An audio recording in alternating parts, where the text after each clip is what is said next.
सतगुरु पुरुष कबीर हैं चारों युग प्रमाण, झूठे गुरुआ मर गए हो गए भूत मसान। ये तो सभी जानते हैं कि आध्यात्मिक यात्रा गुरु के बिना संपन्न नहीं हो सकती, यानी व्यक्ति को मोक्ष पाने के लिए गुरु बनाना आवश्यक है। खुद पूर्ण परमात्मा कबीर साहिब ने भी लोगों को इस बात से अवगत कराने के लिए गुरु बनाया, जबकि वास्तविकता में उन्हें गुरु की कोई आवश्यकता नहीं थी। आज हम आपको बताएंगे कि किस प्रकार कबीर जी ने गुरु परंपरा बनाए रखने के लिए स्वामी रामानंद जी को अपना गुरु बनाने की लीला की। आज से लगभग 600 वर्ष पूर्व परमेश्वर कबीर जी अपना तत्व ज्ञान बताने के लिए पृथ्वी पर आए थे। पूर्ण ब्रह्म कबीर परमेश्वर जी बालक रूप में लीला कर रहे थे। उस समय काशी में स्वामी रामानंद जी बहुत बड़े विद्वान माने जाते थे और उनके लगभग 1400 ऋषि शिष्य थे। वो वैष्णव पंथ का प्रचार पूरे भारतवर्ष में किया करते थे। गुरु परंपरा के महत्व को उजागर करने के लिए स्वामी रामानंद जी को गुरु बनाने के लिए कबीर साहिब ने 2.5 साल के बच्चे का रूप बनाया और ब्रह्म मुहूर्त के समय गंगा घाट की सीढ़ियों पर लेट गए। स्वामी रामानंद जी ब्रह्म मुहूर्त में स्नान करने गंगा घाट पर जाया करते थे। उनकी खड़ाऊ कबीर साहिब जी के सिर पर लग गई। शिशु रूप में कबीर जी रोने लगे। बालक को झुककर उठाने पर स्वामी रामानंद जी की तुलसी की माला कबीर जी के गले में गिर गई। रामानंद जी ने कबीर जी के सिर पर हाथ रखा और उन्हें राम राम कहने को कहा, जिससे कबीर जी ने रोना बंद कर दिया। स्वामी रामानंद जी ने सोचा कि लगता है बच्चा भूल से यहाँ आ गया है, स्नान करने के बाद उसे उसके घर छुड़वा देंगे। ये विचार करके रामानंद जी उन्हें वहीं छोड़ स्नान करने चले गए। उसके बाद कबीर जी वहाँ से अंतर्ध्यान हो गए और अपनी कुटिया में पहुँच गए। एक दिन स्वामी रामानंद जी के शिष्य विवेकानंद जी प्रवचन कर रहे थे और ब्रह्मा विष्णु महेश की महिमा बता रहे थे। वहाँ जाकर कबीर जी ने प्रश्न किया कि ब्रह्मा विष्णु महेश के माता पिता कौन है। विवेकानंद जी के पास इसका कोई उत्तर नहीं था, इसलिए उन्होंने कबीर जी को डांटना शुरू कर दिया और पूछा, कौन है तू और तेरे गुरु का नाम क्या है।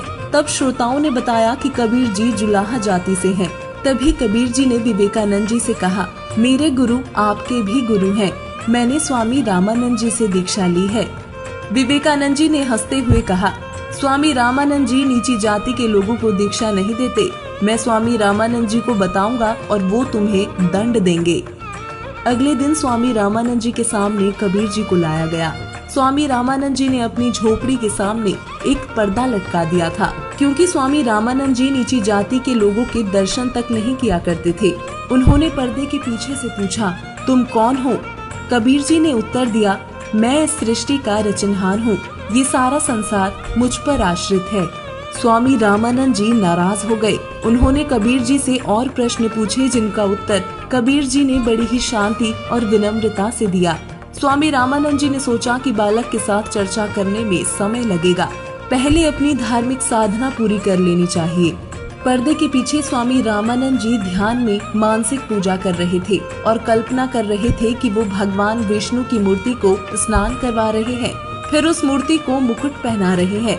उस दिन वो मूर्ति के गले में माला डालना भूल गए और बड़ी ही चिंता में पड़ गए कि अगर माला नहीं पहनाई तो पूजा खंडित और मुकुट उतारा तो पूजा खंडित। उन्होंने मन में मुकुट के ऊपर से माला पहनाने की कोशिश की तो माला मुकुट में अटक गई। तभी कबीर जी ने कहा, स्वामी जी माला की गांठ खोल लो, तुम्हें मुकुट उतारना नहीं पड़ेगा। रामानंद जी ने सोचा, ये बालक तो अंतर्यामी है, जो बिना देखे केवल मन में क्या चल रहा है उससे जान गया कि मैं क्या कर रहा हूँ। उन्होंने पर्दा हटाया और कबीर जी को अपने सीने से लगा लिया। जैसे ही रामानंद जी ने कबीर प्रभु को गले से लगाया, उन्होंने महसूस किया कि परमेश्वर कबीर जी का शरीर हाड़ मांस से बना हुआ नहीं था, नूरी शरीर था, बिल्कुल कोमल रुई जैसा। रामानंद जी अब भी भ्रम की अवस्था में थे। भ्रम मिटाने के लिए स्वामी रामानंद जी ने कहा, कबीर जी आपने झूठ क्यों बोला, मैं आपका गुरु हूँ, मैंने आपको दीक्षा कब दी। परमेश्वर कबीर जी ने रामानंद जी को पंच गंगा घाट पर 2.5 वर्ष के बच्चे वाली घटना याद दिलाई। रामानंद जी कहने लगे कि वो तो छोटा सा बालक था। परमेश्वर कबीर जी ने वहीं 2.5 वर्ष और 5 वर्ष के 2 बालक रूप दिखाए और देखते देखते 2.5 वर्ष के बालक का शरीर 5 वर्ष के शरीर में समा गया। तब स्वामी रामानंद जी आश्वस्त हुए और उन्होंने कबीर जी से वास्तविक ज्ञान समझा। फिर कबीर जी उन्हें ऊपर के लोकों में लेकर गए और उन्हें सतलोक दिखाया और फिर वापस छोड़ा, जिसका चित्रण संत गरीबदास जी महाराज ने इस प्रकार किया है। तहाँ वहाँ चित चक्रित भया देखी फजल दरबार, गरीबदास सजदा किया हम पाए दीदार। बोलत रामानंद जी सुन कबीर करतार, गरीबदास सब रूप में तुम ही बोलनहार। दुहु ठोर है एक तू भया एक से दोय, गरीबदास हम कारणे उतरे हो मगजोय।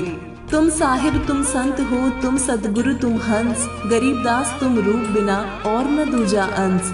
तुम स्वामी मैं बाल बुद्धि भ्रम करम किए नाश, गरीबदास निज ब्रह्म तुम हमरे दृढ़ विश्वास।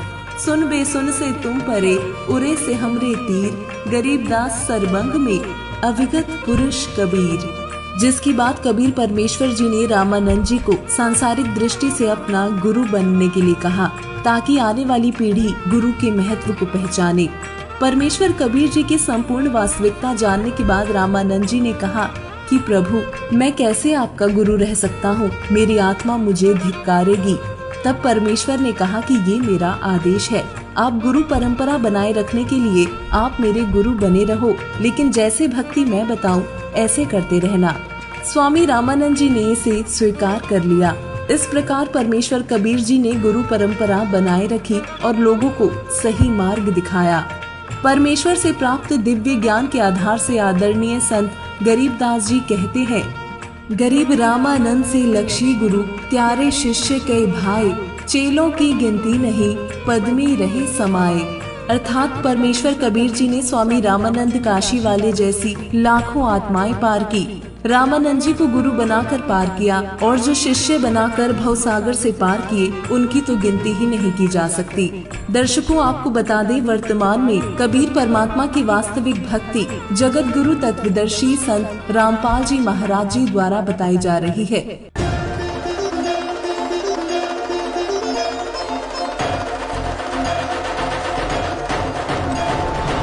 ना मेरा जन्म ना गर्भ बसेरा, बालक होए दिखलाया, काशी नगर जल कमल पर डेरा, तहाँ जुलाहे ने पाया।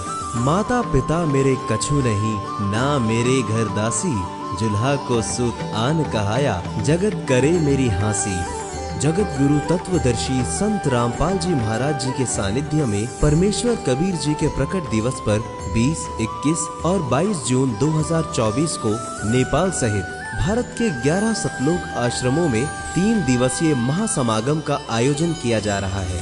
इस पवित्र अवसर पर आदरणीय संत गरीबदास जी महाराज जी की अमर वाणी का 3 दिवसीय अखंड पाठ, विशाल भंडारा, विशाल सत्संग, आध्यात्मिक प्रदर्शनी और निःशुल्क नाम दीक्षा का आयोजन किया जा रहा है तथा साथ ही दहेज मुक्त विवाह, रक्तदान शिविर, नशा मुक्त जागरूकता अभियान जैसे समाज सुधार के कार्यों का आयोजन भी किया जाएगा, जिसमें आप सभी नगर व ग्राम वासियों को इस विशाल अद्वितीय भंडारे में सादर आमंत्रित किया जाता है। इस महासमागम के आयोजन स्थलों का पता है सतलोक आश्रम धनाना धाम हरियाणा, सतलोक आश्रम मुंडका दिल्ली, सतलोक आश्रम इंदौर मध्य प्रदेश, सतलोक आश्रम बैतूल मध्य प्रदेश, सतलोक आश्रम कुरुक्षेत्र हरियाणा, सतलोक आश्रम धुरी पंजाब, सतलोक आश्रम वेदखेड़ी शामली उत्तर प्रदेश, सतलोक आश्रम सोजत राजस्थान, सतलोक आश्रम खमाणों पंजाब,